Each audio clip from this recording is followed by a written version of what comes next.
Good morning everyone, welcome back to our channel, and today we're going to have another cooking here in the island, here in Palau, and I'm going to cook a different udon for today, or ulam. We're going to cook bagoong. I know you guys don't really like to eat much of bagoong because it's salty, but today we're going to make a bagoong in my own version that we do it back home, and we're going to mix it with pork and some tomatoes, onions, garlic, and I'll show you guys my ingredients. Good morning, Nanay. Good morning. So here's our ingredients. We have pork right here, and we have this raw bagoong. This is a shrimp bagoong.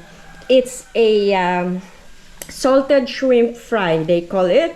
And if we're going to open it now, it's quite have a very strong smell, and it's not cooked yet. So once you go to a store and you'd like to make this kind of recipe that I have today, you have to get the bagoong, which is raw, not cooked yet.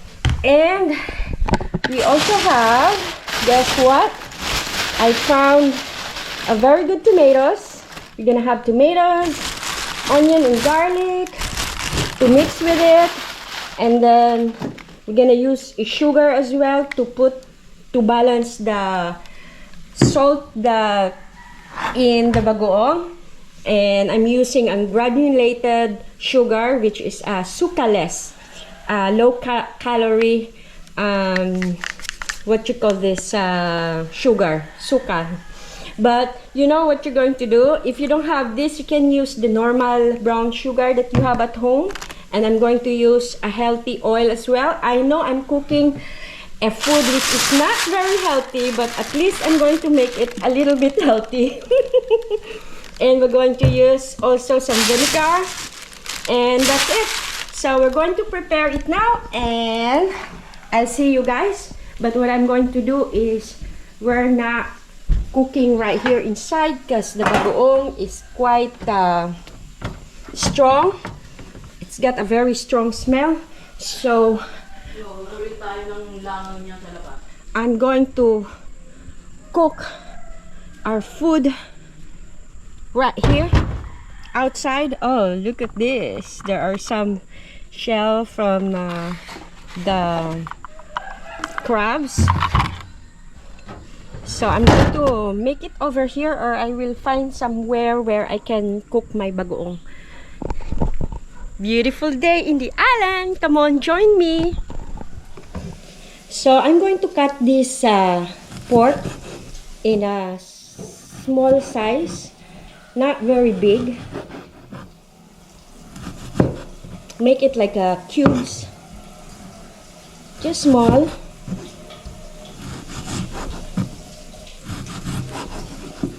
And then we're gonna do our same size as well with our onions and our garlic.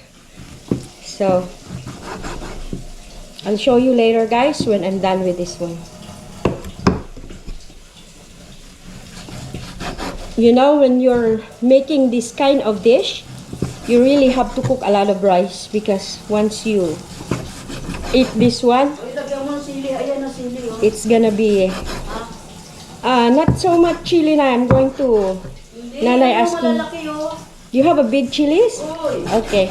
And we're going to put some chilies on it as well, but I will not going to make it really spicy so that Joseph can eat. Okay. Where's Alfred? I need him to sharpen the knife.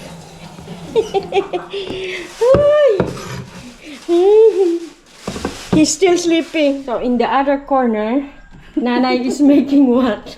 In the other side of the ring, Nanay is making a koroke for today. So I already cut my tomatoes, and now I'm going for my onion and garlic. Already almost done. So I'm done preparing the pork, tomatoes, onion, and garlic. And I couldn't open this one. Nanay, can you open the bagoong?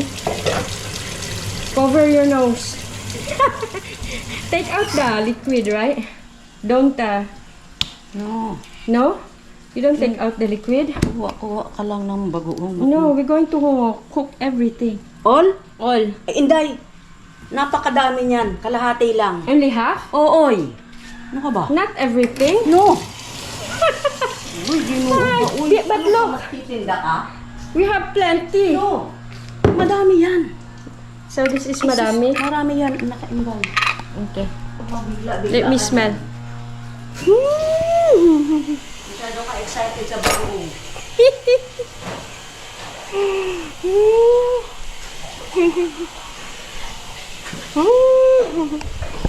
Okay. So Nanay said not to cook it all, only half of the bagoong. But I usually cook one like this with a portion of the onions that I have. I think it's Lutuin mo muna yung bagoong. like this, and then we cook the bagoong. So I'm going to cook my bagoong right here. As we can see, flies are flocking in because they like the smell of bagoong. But anyway, they're gonna go away in a while. So do like this. It's gonna be windy, and then look, all these flowers. So first, we're going to use our oil, which is this oil, just a little bit.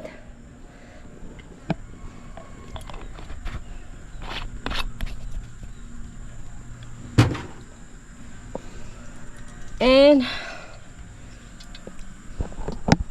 we're going to do our garlic,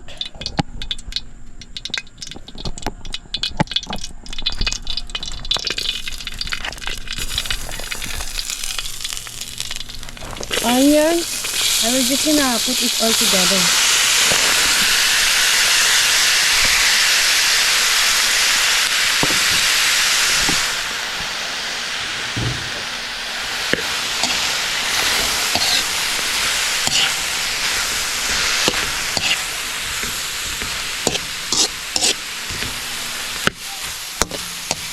So we really have to cook it.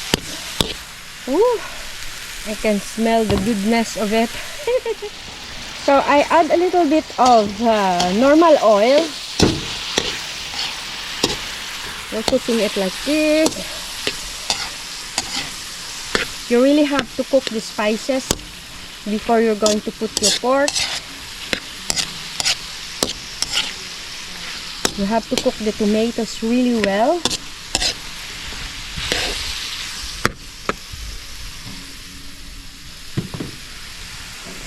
Beautiful view. Look at that.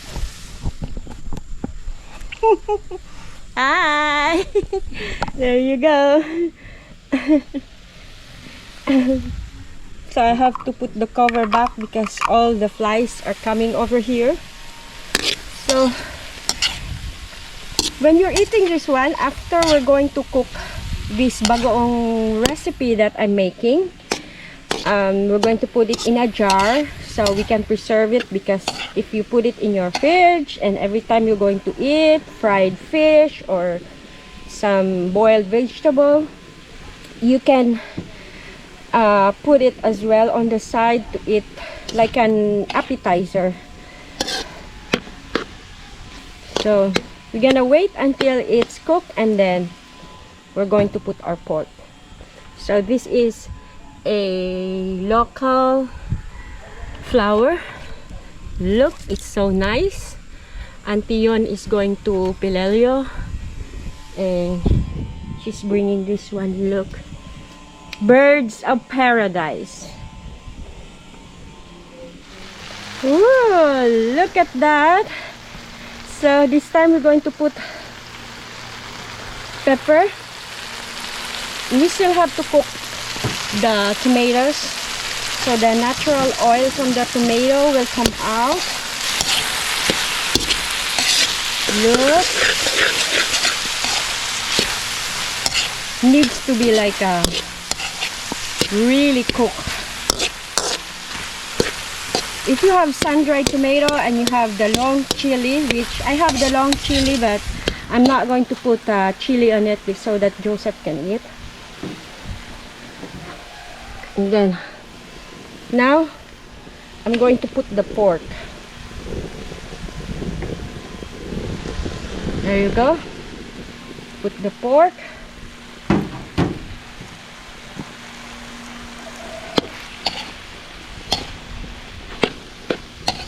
Mix it, mix.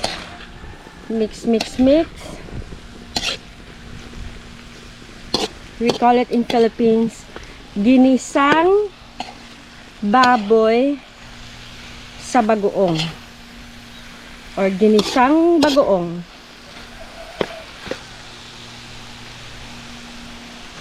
So we do like that. I think I have to put a normal oil so that it can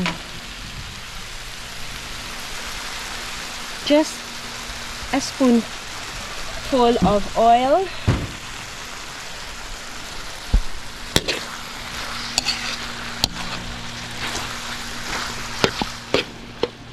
That's what we're going to do. And then I'm going to put a seasoning on it while it's cooking. I'm not gonna put any salt, only seasoning. My favorite magic sarap.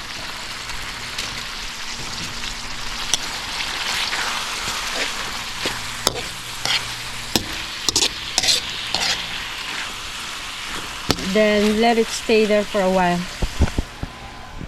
And I'm so sweaty. Look, it's so nice.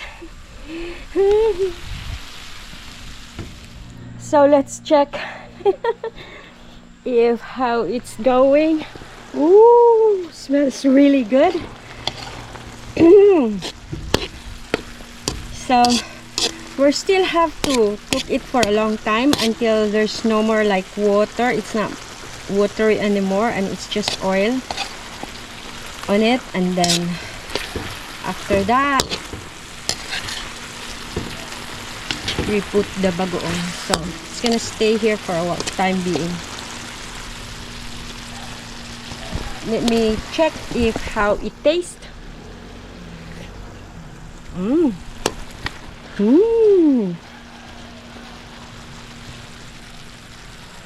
Like that. So while doing this one, we have to wait until no more water on it. It's just like oil. Nanay, do your TikTok. When you're done with your eggs, Your X? yeah. Move to the left, left, left, right, left. When you're done with your eggs, move it to the right. Boom, boom, boom, boom.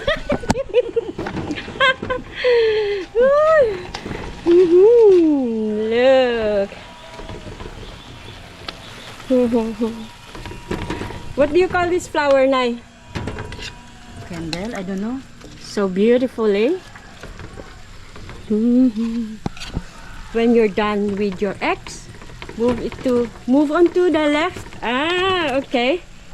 When you're done with your eggs, Joseph want to do that TikTok, but I told him he's still very young to do that. Yeah, no more XX. So the oil is coming out already, but we still have to make the pork tender, and we have to press those tomato so it can like mash it. Ah, that's not healthy oil. Look at that. That's from the tomato. You can see the color is changing.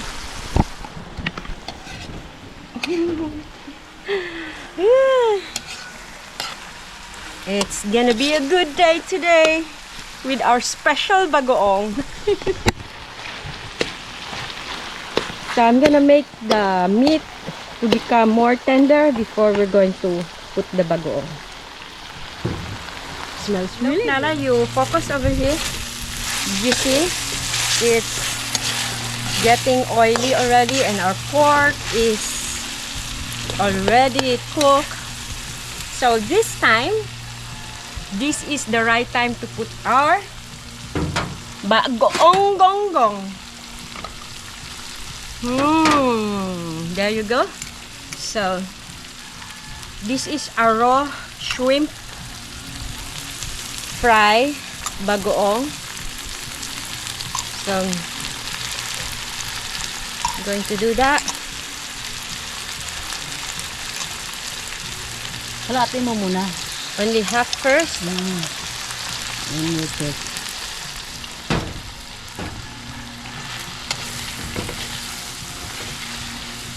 You show over here in the pan, Nanay. Yeah. See? I think you have to finish it all. So, this time when we're doing this, we have to put a vinegar.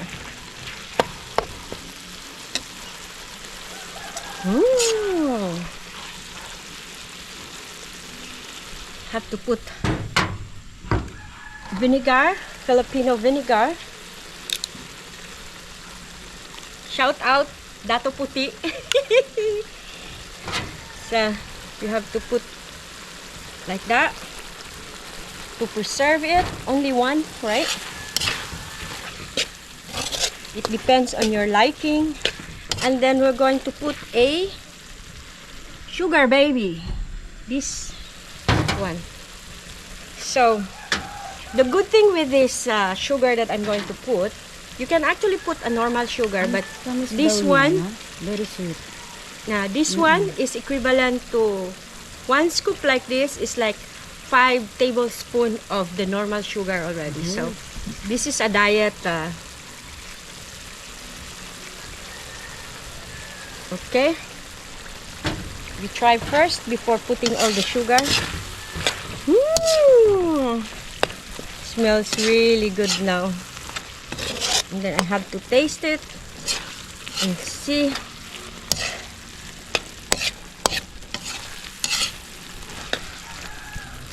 You know, you can eat with this with rice, or this is just like an appetizer that you put on the side. Okay, so I think I need to add more sugar. So this is how it looks like right now. You can see, wow, it looks like a corned beef, eh? But this is a special bagoong, and it's time to put the chili. So I don't have to cut the chili. I was just going to put it like that so that Joseph can also taste the bagoong. He have to try and eat this bagoong because it's a Filipino delicacy. So you guys can do this in the island or anywhere you are. So please comment down below and tell me what country you're watching this dish that I'm making right now, so that I will know where our videos reach, you know. So this is it. This is our bagoong dish for today. Woohoo! Look, and I have to taste it.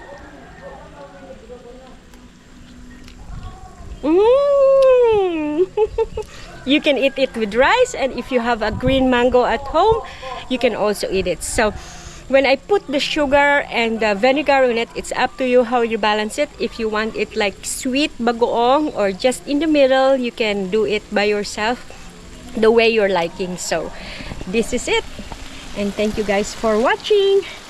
And I'm going to put this in a container, because this one will last for a long time. You know, you don't really have to eat it all at the same time. So you see the oil over there from the tomato, and it's really yummy with rice. And thank you guys for watching.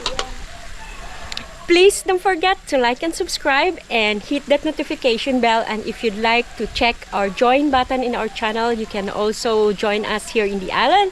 If you have some gift that you would like to send us, we have some stickers also that you can get in our channel. Thank you guys, and don't skip the ads. Thank you. Thanks for watching. Woo! Chili! So our bagoong is done, and I'm not satisfied yet. I'm not gonna wash this pan.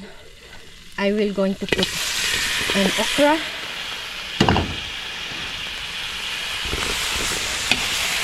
So this is what happened with the okra. It's already cooked. Let me check if it's already tender. Ooh, hot. I think it's already cooked. I don't really like it really half cooked. Just 2 minutes and it's done. Now it's really sunny. Look at that. And our okra is done. I have to turn it off. And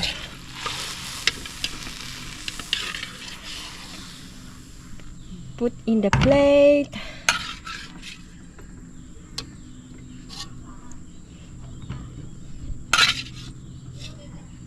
And it's time for me to clean up now.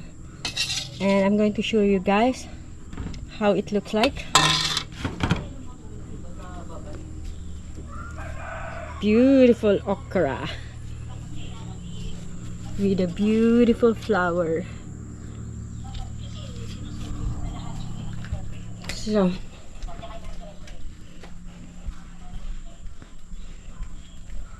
I put my bagoong in the jar. It's right here because it's still hot.